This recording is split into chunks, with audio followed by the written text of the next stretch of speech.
This is that magical time of year that we always count down to and we always look forward to, where we are just drowning in awesome video games and we don't really even know where to start. Max, you're playing Titanfall right now. I just started Battlefield. I'm really into PSVR.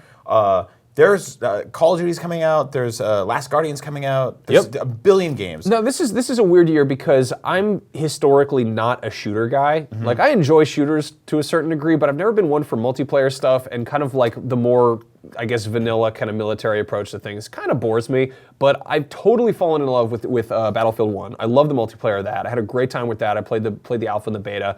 The campaign's cool, I guess. Titanfall, on the other hand, is coming out, I guess, Friday, tomorrow, whatever. I just beat the campaign of that this morning. We got early copies. What the hell? It's awesome. They're both awesome. They're both EA, so it's kind of weird to be like, which one's better? It's really all kind of going to the same people, sort of.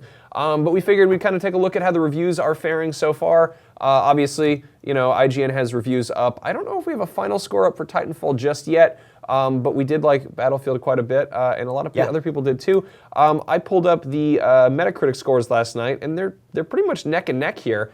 Titanfall 2 does really well on Xbox One. That's sitting at a 92% right now. Battlefield 88. Again, Battlefield 1's had like a week to kind of shake down and sort of settle out, but it's looking pretty. It's about it's about a 9 out of 10 there, and it looks like kind of Titanfall's kind of in the same spot. Though it seems like the PC crowd is less fond of it than anyone else. But that's awesome. They're entirely drastically different games. Yeah. I mean, aside from them being first-person shooters made by EA, they could not be more different. But I think it's really cool that if you had to decide a shooter to get right now, you probably still can't, because I think they're both worth playing for their own reasons. One of them is World War I simulator, and one of them has giant mech robots that you can ride around in. So it's kind of a cool thing, and it is a little weird to see both of these games coming from the same publisher within a week of each other. Yeah, and it's also it's interesting because like we're so used to being like, oh, Battlefield and Call of Duty, which is competing. Like Titanfall is made by kind of veteran Call of Duty developers. They kind of started their own base camp, and it definitely plays much more like a Call of Duty game. Like it's much more like more set piecey. It's faster. It's twitchier. It's just it's more kind of over the top. Whereas Battlefield is kind of like a little bit more realistic-ish.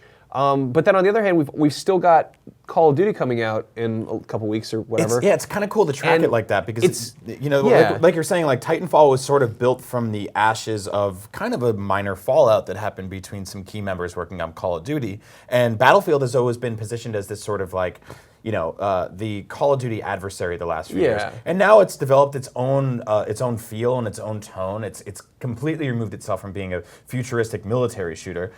So now instead of EA sort of going head on with the Call of Duty franchise, they've got this kind of two-pronged attack. Yeah, they're almost like having a competition with themselves. Yeah. But it's funny because we're going to talk about this in a couple weeks. But like Call of Duty is coming out, and it's Infinite Warfare, which is they're going to space, and it's oh my god, it's such a huge departure. But at the same time, it also comes with Modern Warfare Remastered, so it's also kind of a throwback. And then you've also got Zombies, which is like this ridiculous, like almost like kind of Zombies Ate My Neighbor's Blood Dragon, like goofy 80s setup. So that's like three different kind of takes on Call of Duty. Yeah. And then you've got EA doing Battlefield, and then kind of like a robot thing. Yeah, and that's not even to account the fact that Call of Duty is now made by 3 different studios, and that each one is sort of heading in its own direction and doing its own thing. I believe Sledgehammer's up next, which is really cool. I'm excited to see what they do next. It's just a really awesome time for shooters, and I think like to have these two games that could not be more different from each other coming out within a week of each other is just a really awesome time. It's great because it's like you can kind of we're like, which is better? We're gonna make them fight each other, but really it's kind of like this is sort of awesome for everybody. If you like one more than the other, well, they're both great, so there you go. And if you like both of them, then there's that. And if you hate both of them, then well, there's also a Pokemon game coming out this fall, so there's that.